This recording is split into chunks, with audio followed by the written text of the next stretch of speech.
गाजियाबाद का निवासी छात्र रिजवान ईरान में तेहरान यूनिवर्सिटी से एमबीबीएस की पढ़ाई कर रहा है। इजराइल और ईरान के बीच चल रहे युद्ध के हालातों के बीच वो फंस गया है। गाजियाबाद के लोनी में छात्र रिजवान के परिवार ने चिंता का माहौल बना हुआ है। छात्र के पिता मोहम्मद अली ने बताया कि रविवार शाम बेटे से फोन पर बात हुई थी। उस समय रिजवान ने कहा था कि मैं 4 बजे खाना खाने जा रहा हूं। थोड़ी देर बाद छात्र ने अपने पिता को बताया कि यहां पर चारों तरफ धमाके हो रहे हैं, धुआं ही धुआं उठ रहा है। पिता ने कहा कि जहां भी सुरक्षित जगह हो वहां पर निकल जाना। छात्र ने आगे पिता को बताया कि जिस इमारत में हम रहते थे वो भी धाराशाही हो गई है। उन्होंने सरकार से गुहार लगाई है कि देश के जो भी छात्र वहां पढ़ाई कर रहे हैं उनकी मदद की जाए। रिजवान को 1 नवंबर को उसका पहले एडमिशन हो गया था, फिर 1 नवंबर को वो क्लासेस लेनी शुरू कर दी थी उसने एमबीबीएस में। तो ये तेहरान यूनिवर्सिटी में हमारा बच्चा पढ़ता है ईरान की। तो जब तक तो माहौल बहुत बढ़िया था और अब तक भी पीछे, लेकिन 4 दिन से बहुत खतरनाक स्थिति हुई कि जब बच्चे के सरों के ऊपर से मिसाइल और ड्रोन वगैरह ये उड़ रहे थे तो बच्चे घबरा रहे थे हमारा।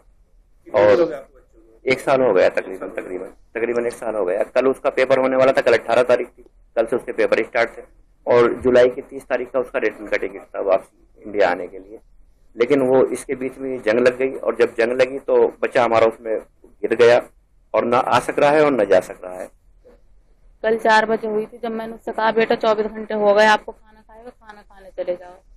वो बोले मम्मी अभी दिल नहीं कर रहा। मैंने कहा ना तुम खाओ, थोड़ा दम पड़ेगा। फिर वो खाना खाने होटल में गया तो मैं बोली बेटा पैक करा कर आप अपने हॉस्टल में चले जाओ, वहीं खाना। बोला मेरा कुछ दिल नहीं कर रहा। फिर ये खाने वहां लग गया, बोला कुछ बिल्डिंग उधर से आवाज आई है। फिर ये बाहर निकला, बोला उधर से कुछ धुआं सा उठ रहा है और आवाज आई है। फिर 8-10 मिनट के बाद जो ये गए, जाकर देखा कि इनकी बिल्डिंग बिल्कुल गिरी हुई थी, बिल्कुल। और उसमें इसका टैब, मोबाइल जो भी था, वो पैसे वैसे सब उसी में सब खत्म हो गया। फिर ये गया भागकर और फिर इसने जाकर दूसरे का मोबाइल लिया। फिर बोला मम्मी मैं सही हूँ, ऐसे ऐसे ये बात हो गई। और कुछ मेरे कांच भी लगे हैं छोटे छोटे दूरी पे, मतलब दूसरी बिल्डिंग में हुआ होगा या क्या हुआ होगा। 100 मीटर की दूरी पे जब भागा तो वहीं